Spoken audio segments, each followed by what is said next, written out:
I appreciate the invitation, and I'm so honored to be giving a talk here today at the BioEMTalks. For those who don't know me, my name is Jared Lapkovsky. I'm the International Sales Manager here at DeLong Instruments. And the talk today that we are going to present is the Introduction to Low Voltage Transmission Electron Microscopy for Biological Applications. I'm the International Sales Manager, as I mentioned, and I have about 15 years experience working with these low voltage transmission electron microscopes. I'm going to gear the talk today with a focus on today's theme, which is alternative to sample prep, different types of EM sample preparations.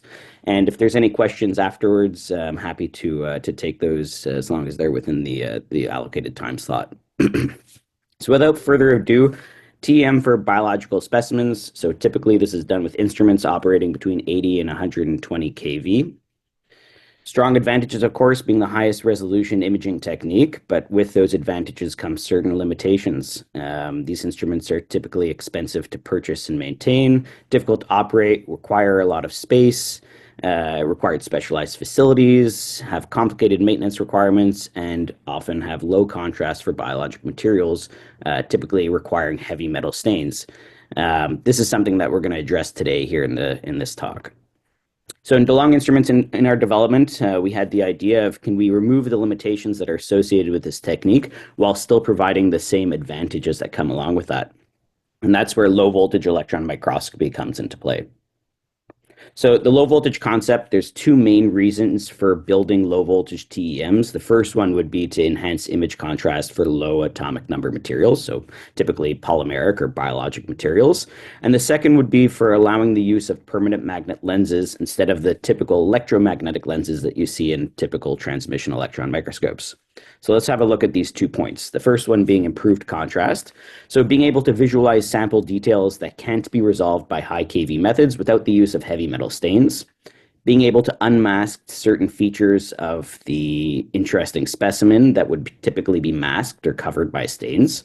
And avoiding the artifacts that are associated by these stains that are typically used. And here in this figure taken from a proof of concept paper that was done quite a number of years ago at this point, using our benchtop 5 kV instrument. The image here on the right, figure 3, is a bacterial flagellum, so biological material that's been prepared with a classical negative stain using UA, and quite nothing unusual here, quite obvious. We see that biological material is flanked by the heavy metals, and it's in fact the heavy metal or the shadowing that's giving us information about the size and morphology of this material. On the left, we have the exact same material without using any stain, and you can see a very strong positive contrast, and that positive contrast is brought on by the inherent higher interactions of the lower energy electrons interacting with the specimen. So it's a proof of concept showing that the contrast is in fact higher as we lower the energy, the accelerating voltage of the electron microscope. Now, of course, if we're able to eliminate the need for staining by enhancing inherent contrast produced by the instrument, we're able to visualize structures of other low Z materials in their natural state. We can eliminate the need for heavy metal stains and other toxic control agents like uranyl acetate, which, of course, in certain applications makes it a much safer and simpler process, and simplify the sample preparation in general by leaving out certain steps that are typically required in other sample preparation methods, increasing speed and in general just making the process a whole lot more straightforward. And the second point is being able to enable the use of permanent magnet lenses. So permanent magnet lenses in a transmission electron microscope allow for a smaller form factor. So our instruments are benchtop and compact TEMs. They, of course, have a much lower startup cost. The instruments are more economical to put into place. Simplified operations, they're much easier to operate. There's a lot less adjustments and controls necessary for permanent magnet lenses. They're more robust, so they are more reliable. They're transportable. You can move the instruments to where they're needed. They're not permanently installed in a single location. And they don't typically require preventative maintenance. As there's no heat generated by the permanent magnet lenses, you don't need to service things like water chillers, for example.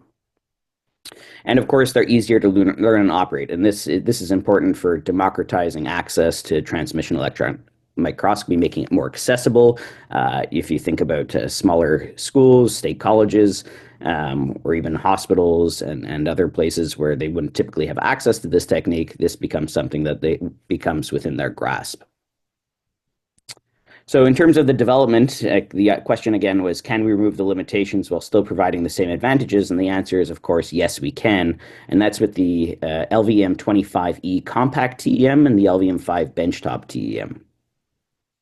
Now, today we're going to talk uniquely about the LVM25E, which is our all-in-one compact electron microscope. This system was introduced in 2022 and is our most advanced low-voltage electron microscope. It's most commonly installed for applications in imaging biological thin sections and viruses, and in general for in-lab electron microscopy. Now, to go through just a couple of the key points or key strengths of this type of instrument, so simple facility requirements, as I touched on just before. Being a very small and compact instrument, it could be installed where electron microscopy is needed most. It doesn't need to be in a core facility or in a basement. Couldn't be installed on the fourth floor of a building.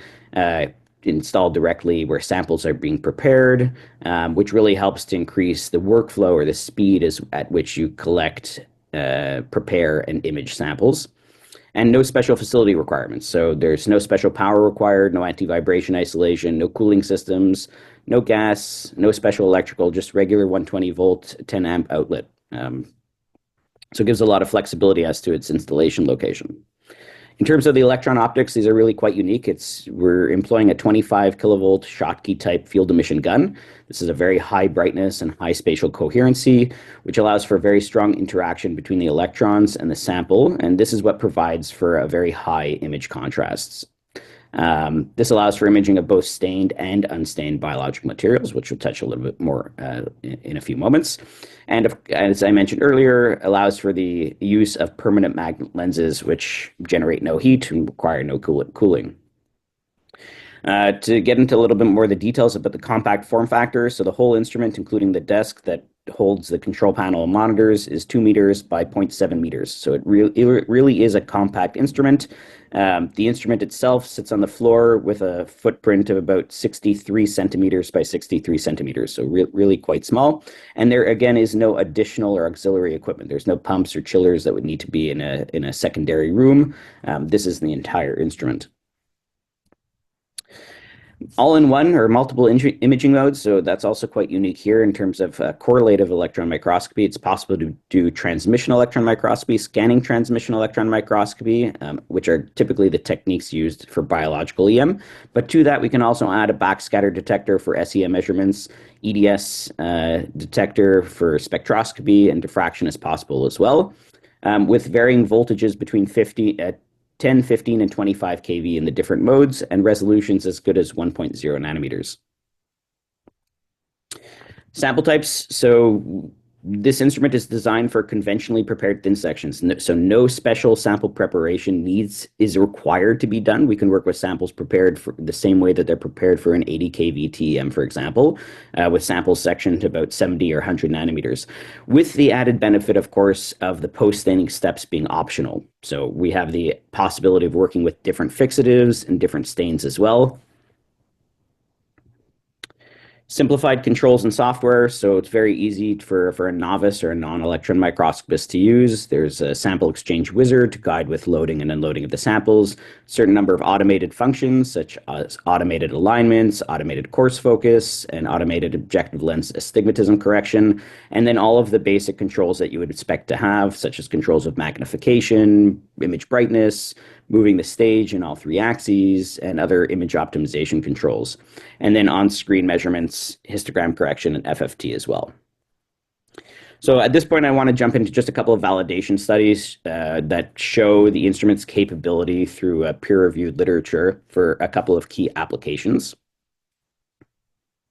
So the first one is one that was put out by the Czech Academy of Sciences relating to biological thin sections with the subject that low voltage electron microscopy delivers high contrast and high resolution imaging of biological thin sections, offering a compact, cost-effective alternative to traditional TEM. And then taken directly from the peer-reviewed literature, the overall results demonstrate that low-voltage electron microscopy could pose a method to replace conventional staining with highly toxic substances such as urinal acetate, and is worth further investigating the possibilities of LVEM. And here's a figure taken from that paper. comparing a 200 kVTM to our 25 kVTM with samples that are either unstained, fixed and unstained, or stained in the classical way with urinal acetate and lead.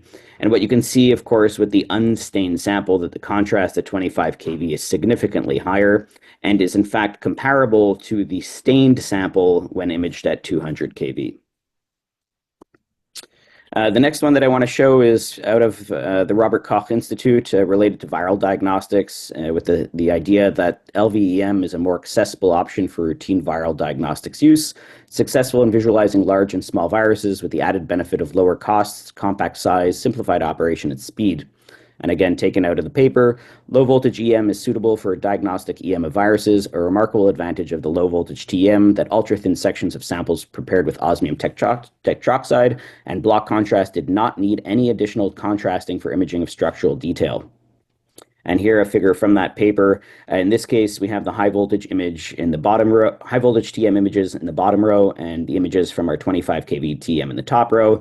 And in this figure, the samples have been prepared in the same way using the classical method, and you can see that the contrast and image detail of the similar samples are directly comparable. And the last one that I want to show comes from Intermountain Healthcare, and it's related to the use of our low voltage TM in nephropathology applications. These would be clinical diagnostic applications, and the theme here is that LVEM or compact TEM is a cost-effective alternative to traditional high voltage TEM systems by increasing the accessibility of electron microscopy in clinical renal pathology. And taken from the paper, compact TM is clinically valid means of ultrastructural evaluation of renal and cardiac biopsy specimens, and compact TM maintains comparable ability to discriminate key diagnostic findings in these samples. And then here, figure taken from the paper compares images of our 25 kV system with a different high energy system and shows that the diagnostic capabilities from the image output from our system is directly comparable to a higher energy system for these clinical applications. So with that proof of concept and validation studies, I want to move into a couple of key applications in the life science, and then we can talk about some differences related to the sample preparation.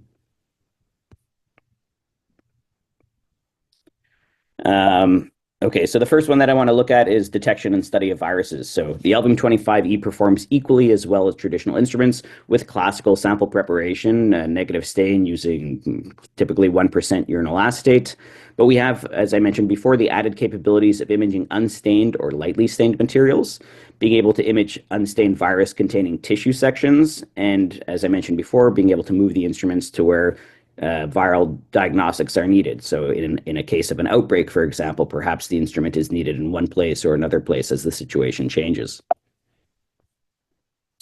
Here we have some comparative images. So on the left, images taken on a high energy TEM, and on the right on our 25 kV system. And these are both prepared in the same way using a 1% UA stain. And you can see the image quality and image detail is directly comparable, with the contrast perhaps being better on the 25 kV image on the right. And these images are taken, these are just from our instrument showing different magnifications of the same sample. And here a high magnification image showing a lot of detail on the viral structure and capsid structure as well. And then we'll move on to the second application area where we'll spend a little bit more time talking about the evaluation of biological thin sections. And here, LVM25 is equally as capable as traditional instruments using conventional sample preparation methods, which would typically be fixation with osmium, sectioning the material to about 100 nanometers, and post-staining. And again, with additional capabilities of being able to work with samples that have not been post-stained, different fixatives alone, fixatives like reduced osmium tetroxide, light post-stains such as tannic acid, for example. And this could help to improve signals from immunohistochemistry when you have embedded nanoparticles. And we can also work with thick sections up to about 200 nanometers in the scanning transmission mode, and certainly even millimeter thick sections in the SEM mode, looking at the block faces. So let's talk a little bit about the fixatives. So osmium tetroxide is typically used to fix the tissue while helping to bind and intensify post-stains. Now, if we don't need to add the post stains, we have a little bit more flexibility with regards to the fixatives that we used. We've tested reduced osmium, so iron-containing fixatives, and those typically produce higher contrast. And the LVM images are found to be sufficiently contrast, whether we're using OSO4 or reduced OSO4, and we don't require any further post-staining. So now we can jump into some data sets here, which will help to show that. So I have a sample set here. This is gold nanoparticle containing macrophage sample. So I do see that there's some questions coming in, and I'm going to address all of these questions as we get going here. In this sample, this is fixed with 1% en bloc UA and 1% reduced OSO4. And then on the left, the three images here have not been post-stained, and the images on the right have been post-stained classically with UA and lead. In the top row, the image on the left and the image on the right, these pairs, the contrast has been adjusted digitally and gives us a little bit of flexibility if we want to highlight the ultrastructure of the sample or if we want to highlight the nanoparticles that are contained within the ultrastructure. And we've done that with both sets. And what you can see if you compare the images to each other, that the contrast, the ultrastructural detail, the information that we obtain from the nanoparticles is directly comparable whether we used post-stains or if we didn't use post-stains. So this really gives a lot of information about the necessity or lack thereof for post-staining to get the ultrastructural detail and location of the nanoparticles within the cells. And I should mention that this is from currently unpublished works, so please keep it here within the talk. So here's another example, same sample, but in this case fixed with 1% reduced OSO4 and no en bloc UA. And same idea here, we have the ultrastructure and some detail about the nanoparticles that's contained there within, either without any post-stained, so just with the reduced OSO4, or post-stained, so fixed with the OSO4 and post-stained with UA and lead. And again, you can see very strong contrast from the ultrastructure, very clear information about the location of the nanoparticles that are within that cell. And there's really no additional detail, let's say, that's added by adding the post-stain here in this case. And here, just a little bit more in terms of correlative EM or different types of EM in this case. It's the same sample type, so gold nanoparticle containing macrophage sample fixed with 1% OSO4. On the left, the image data set is without post-stain, and on the right, the image set is with post-stain with the UA and lead. And in the images that we looked at before, those were all the TEM images at 25 kV. Here we have the STEM images, which are done at 15 kV, so even lower voltage, which produces even higher contrast. And we can see very sharp, very nice detail from the ultrastructure in the images, lots of detail about the location of the nanoparticles, even in the no post-stain. And then we used the same sample again, and we did SEM imaging. So we used the backscatter detector to collect information. And this is interesting because we get a very strong, bright signal from the metal nanoparticles that are embedded within the ultrastructure. This technique can be used for quickly identifying where these nanoparticles are located. And then we were able to confirm the species of nanoparticle using the EDS. In this case, we just had a single species, but if we had maybe a differential tagging or multiple nanoparticles that were embedded within the cells, we'd be able to identify which nanoparticles are locating where within that tissue. And if we compare all of this data to all of this data, which has been stained with UA and lead, you see that it's directly comparable. Perhaps the main difference to point out here is that the signal from the backscatter detector of the ultrastructure is stronger when we post-stain as opposed to when we don't. But the signal from the gold nanoparticles is not changed. So there is a little bit of flexibility there that we have that we can take advantage for certain applications. But the point here is showing that the no post-stain sample produces the same type of contrast and resolution as the post-stain sample. So I saw that there was a question about comparing conventional TEM. So it's conventional TM at 25 K. Let me come back to that. So this is conventional TM at regular energies. So 80 kV TM, it's the same sample that we're talking about. This is 1% en bloc UA and 1% OSO4 post-stained, so classic preparation. And you can see that the image quality is directly comparable at 25 kV or 80 kV.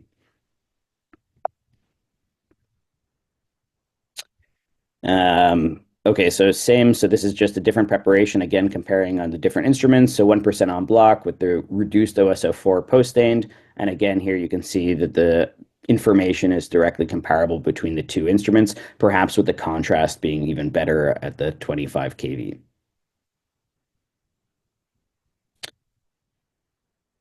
And then the last one that I'm going to show here is the nanoparticle containing sample. Same idea, fixed with 1% en bloc UA, 1% reduced OSO4, and post-stain with UA and lead. And again, you can see that the contrast here is really quite good at 25 kV. So at this point, I just have a couple of key other samples of note that I'd like to point out some images. So the 25 kV system can be used quite well for imaging negatively stained protein samples. So here's some images of the 20S proteasome. Thin sections of kidney tissue, cilia sections, mitochondria, muscle tissue. And just quickly here, we have these instruments installed with a number of users all around the world, many in North America and the US, for applications throughout material science, life science, and clinical applications as well. And I'm going to wrap up here and then be able to address the questions that I see have come through in the chat. Just quickly, as a summary, the benefits of low voltage compact TEM. This would be a direct replacement for a traditional or perhaps aging electron microscope with no need to change sample preparations, but allowing for the flexibility of changing sample preparation techniques with a lower startup cost, simpler maintenance, no preventative maintenance contracts required, simplified installation. Compact systems can be installed in small, different types of spaces with minimal facility requirements and increased capabilities with having multiple electron microscopy capabilities at varying energies in a single system. So with that, I'll end the presentation and I will focus on the questions that have been sent through. I think we have maybe 1 minute here. Yes, yeah. So let me see if I can address the question. So with regards to the cost of the instrument, this is an economical instrument as compared to other TEMs. For specific pricing, we do build the systems to spec with the different capabilities. Please send an email to info at delonginstruments.com, and I'd be very happy to get back to you with the pricing on the microscope. The next question is, have we compared images from your instrument and conventional TM operated 25 kV? No, I don't have that data here. TMs that I typically have access to aren't being operated under 60 kV. I'm very happy to collect some data if you have some of a, let's say, classic TM that's designed for operation at 80 kV that has been dialed down to operate at 25 kV. If you could reach out to me and maybe we can set up a bit of a data exchange, that would be great. So yes. So about anti-vibration, so our instrument is actually built upside down. So our field emission source is at the bottom. So the center of mass is very low, and that is double sprung actually by passive vibration isolation, which is already built inside the microscope, and that is typically enough to rule out influence of vibration passing from the floor, from the installation environment to the microscope itself. And with regard to cryo capability, at this point, no, but it certainly is something that would be on our mind for being able to add cryo capability on a 25 kV TEM. So looks like I've just hit the mark on the time. If there are any other questions, please do reach out through our website. I'd be happy to address them afterwards. Unfortunately, I won't be able to stay any longer. I do have to run to the airport. So again, Ruching, thank you very much for the invitation.